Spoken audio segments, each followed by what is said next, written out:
I wanted to write a 1960s pop rock style song for this 19th century historical figure, Victoria Woodhull, who was the first woman to run for president.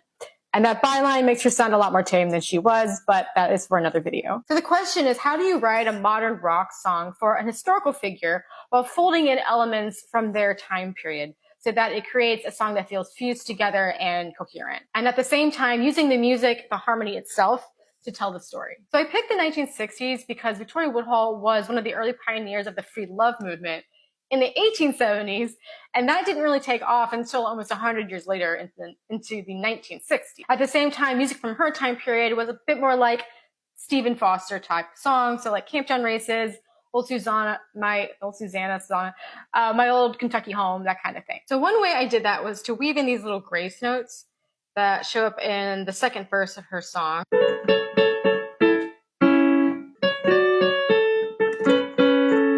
And those were very popular ornaments to put into like 19th century popular music. Something else I do is in the harmony of the verses itself, I use what is known in music theory land as a secondary dominant. Now, without getting too much in the weeds of music theory, let's just say that secondary dominants were incredibly common pre-20th century music, or really pre-rock and roll. And they're almost never, ever used in popular music now, like rock or pop. You almost never hear them. And rather than explain what that is, I'm just going to play it in the song, and you'll probably immediately hear it, and it'll sound kind of like old-timey. So this part of the verse starts like this. Here's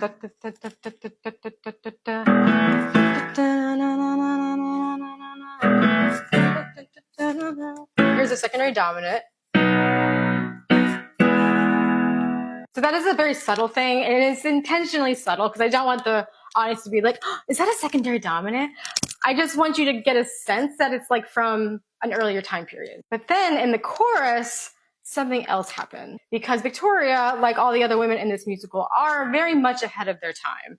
And Victoria in particular is not only ahead of her time, but she also is a spiritualist and a psychic medium. So it's like she has, some sort of access to other time periods. So I use chords in the chorus that you would never, ever, ever hear in a 19th century song. Particularly, these are a flat 3, so we're in the key of A major. This is a flat 3. I'll do it in root position for you. Flat 3 would be this. Usually 3 is a minor. It would be that. A flat 3, then a flat 7, which is a G major chord. So I'm going to play this without the flatted chords, the way it would be heard in maybe in a 19th century song, and then I'm going to play it with the flatted chords so you can see how it really jolts you out of that time period. So here it is with the chords that naturally occur in the key, which is something you would hear more often in a 19th century style song.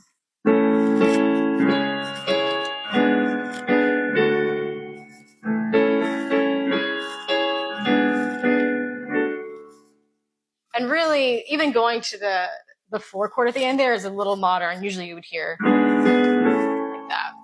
But now I'm going to play it with the flatted chords. And